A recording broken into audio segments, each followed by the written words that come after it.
Alright mga kababayan, pagpatuloy natin ating talakayan patungkol dito sa napabalita po na magkaroon po ng interim release ang ating dating Pangulong Rodrigo Duterte, Tatay Digong. Sa pinaka-latest po na nakuha natin na balita po patungkol dito, naghahanda na po ang mga nagmamahal sa kanya. Ilalong-lalo na po yung mga OFWs. Naghahanda na po sa pagtanggap ng ating Pangulong Digong, kung sakasakali magkaroon po siya ng temporary liberty o interim release na tinatawag nila mga kababayan. Lumabas ang balita na ito. Si Attorney Cristina Conte, na nalaman po natin ito siya ay assistant prosecutor po sa International Criminal Court dito po sa kaso ni dating Pangulong Rodrigo Duterte o Tatay Digong. Ang nag-react po agad nung nabalitaan niya, mga kababayan ko, na parang papayag ang prosecutor ng International Criminal Court doon po sa hiling o request ng Defense Counsel ni Tatay Digong, mga kababayan, na magkaroon po ng partial release o interim release po. Kagaya po na sinasabi natin doon sa unang video po natin, mga kababayan, na walang risk na maidulot o maibigay ang temporary release ng dating Pangulo kung ito'y papayagan man. Pero ayaw, mga kaibigan, no? Ayaw talaga ni Attorney Cristina Conte, mga kaibigan, kasi pipigilan talaga nila. Kasi po daw hindi po daw mga kasalanan itong napakasimple lamang po.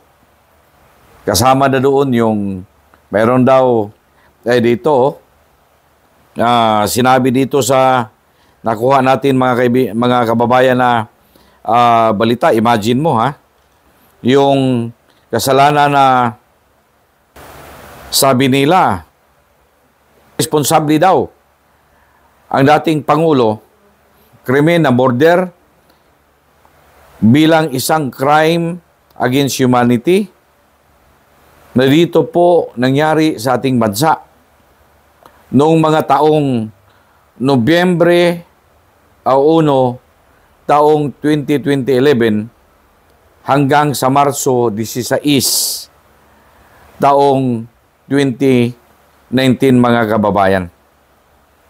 At marami pa po na mga nagawa.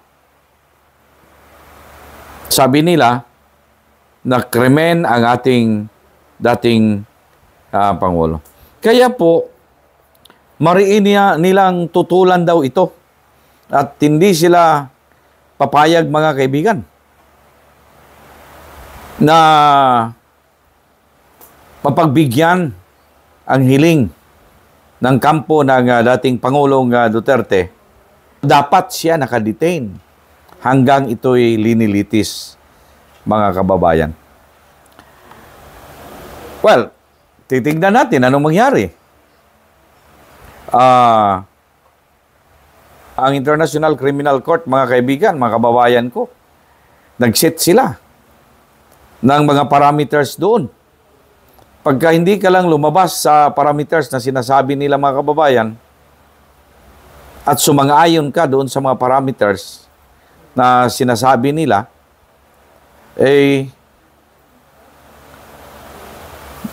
parang pagbigyan, mga kaibigan, ng International Criminal Court ang kahilingan na magkaroon po talaga ng interim release para sa ating dating Pangulo. Yung lahat ng mga krimen na nangyari noong kapanahunan mga kababayan, wala pa pong ebidensya diin sa kanya, mga kaibigan, na siya ang gumawa. Alam niyo, may mga statement yan, may mga, di ba, ginamit nila yung mga admission na doon sa mga hearing-hearing na nag-admit siya. Na siya ang pumatay, may mga statement din siya na may pinatay siya. Tapos, admission na daw yun.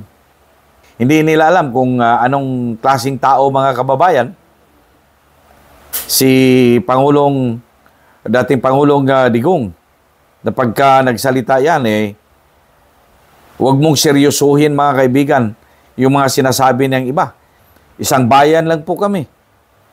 Alam ko po, nung pumasok ito sa politika, nagsusubaybay na po ako.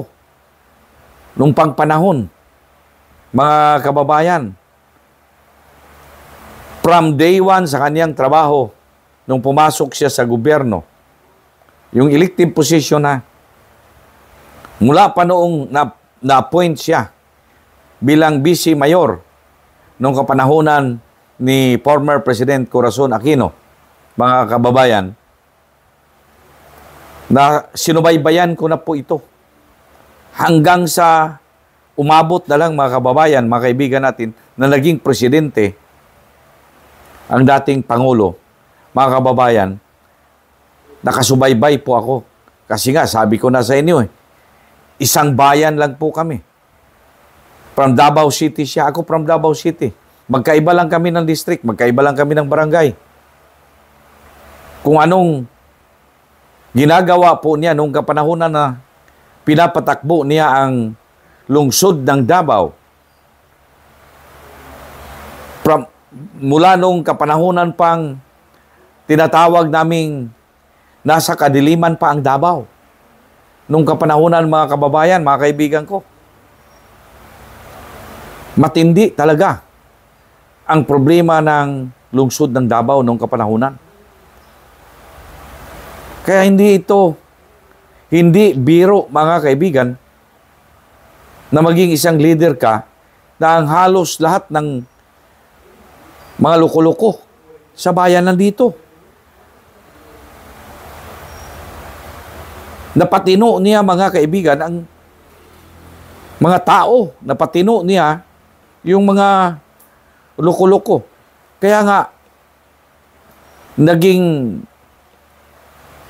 kilalang leader, mga kababayan, mga kaibigan ko, si dating Pangulong Duterte. Sa kalaki-laki naman ng Davao City. Iba-iba ang mga ugali ng mga tao na nandito. Pero napatino niya, mga kaibigan, mula noong panahon na yon, hanggang sa naging presidente siya, mga kaibigan, ang Davao City naging lugar na napakasarap manirahan dito. Lugar na feeling ka safe, mga kaibigan. Feeling ka na walang mangyayari sa iyo. Maglalakad ka man ng araw, maglalakad ka man ng gabi, doon ka man sa mga liblib na mga lugar, mga kababayan, feeling safe ka. Ganun niya pinatakbo ang lungsod ng Davao, mga kababayan. Kung meron man pwedeng magsalita, isa ako sa pwedeng makapagsalita. Hindi ko prinay siya, mga kaibigan, because ako ay taga Davao. Hindi lahat naman ng taga Davao na nakagusto sa paraan niya. Pero isa ako sa nakagusto ng paraan niya kung paano niya napalinis at napaganda ang lungsod ng Davao, mga kababayan. Kaya po, kung sabihin sinabi nila ngayon na sangkot daw ito sa mga ganito, ganyan, mga ganito, ganyan. Kung nakita ninyo, kung loko-loko at ito'y taong walang silbi, ika nga kinatatakutan at barumbado. Sa ngayon lang panahon katatapos lang mga kababayan ang eleksyon. Nanalo pa rin siya kahit wala dito sa lungsod ng Davao. Takin ninyo yan. Nanalo pa rin. Walang kampanya-kampanya. Wala. Ay, nakaditin eh. Hindi po ba? Nung nakaraan pang 2024, nandoon na, pinadala na siya. Ngayon, nung malaman ni Attorney Cristina Conti, mga kababayan, na mukhang papayagan ng ICC o hukom ng ICC at walang objection, mga kaibigan, ang prosecution tungkol sa hiling ni Attorney Koopman, ang lead counsel, mga kababayan, ng dating Pangulong Duterte,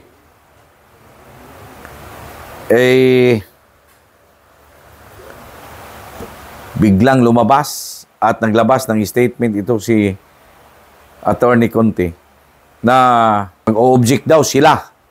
Tingnan na lang natin anong mangyari, mga kababayan. Kung lulusot ba talaga ang objection nila. Wala namang risk talaga sa kanya. Walang makikitang risk. Walang flight risk nga eh. Yung sinasabi, mga kaibigan, baka siya lumayas, baka siya mag-iskapo. Wala. Di nga, hirap na nga maglakad eh. I-iskapo pa yan. Di po ba? Kaya tingin ko, mga kaibigan kung meron mang inhuman na sasabihin natin, mga kababayan, na maibigay ng isang inhuman na nagawa ng tao sa isang tao, ay itong gagawin mong ganyan. Hindi naman konbiktado. Di pa nga nag-umpisa talaga ang trial. Aayawan mong magkaroon man lang ng temporaryong kalayaan na parang ang epekto pa rin, nakatali pa rin sa kanyang paa at kamay. Kasi kung papayagan sakali man na makalabas on interim release, mga kababayan, ng dating Pangulo, di naman in full liberty siya na kung anong gustuhin niya, pwede niyang magawa. Hindi po ba? Di ba? Sa bagay naman may panapanahon. May panapanahon. Di lahat ng panahon, kumbaga ang buhay ay parang gulong Kung minsan nasa ilalim, kung minsan nasa ibabaw ka. May mga panahon ring darating, mga kaibigan, na baka sila na naman ang magkaganyan. Hindi lahat ng panahon maaraw at hindi naman lahat ng panahon ay madilim o makulimlim.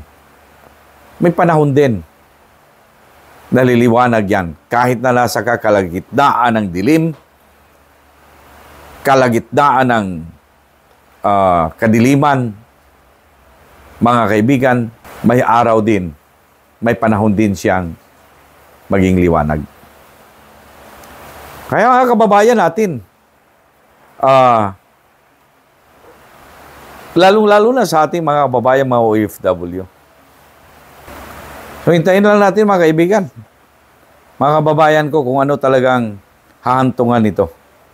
Pinagsisikapan at nagsisikap talaga ang lead counsel ng ating dating Pangulo na sana man lamang magkaroon po talaga ng temporary release o pansamantalang paglaya ang ating dating Pangulo. Hintay lang tayo, huwag tayo mainip, huwag tayong relax lang tayo. Ano po? Para sa inyong comments, just write down below. Huwag kalimutan mag-subscribe sa ating channel, Broadcasters Viewpoint, at i-click ang notification bell para lagi po kayong updated.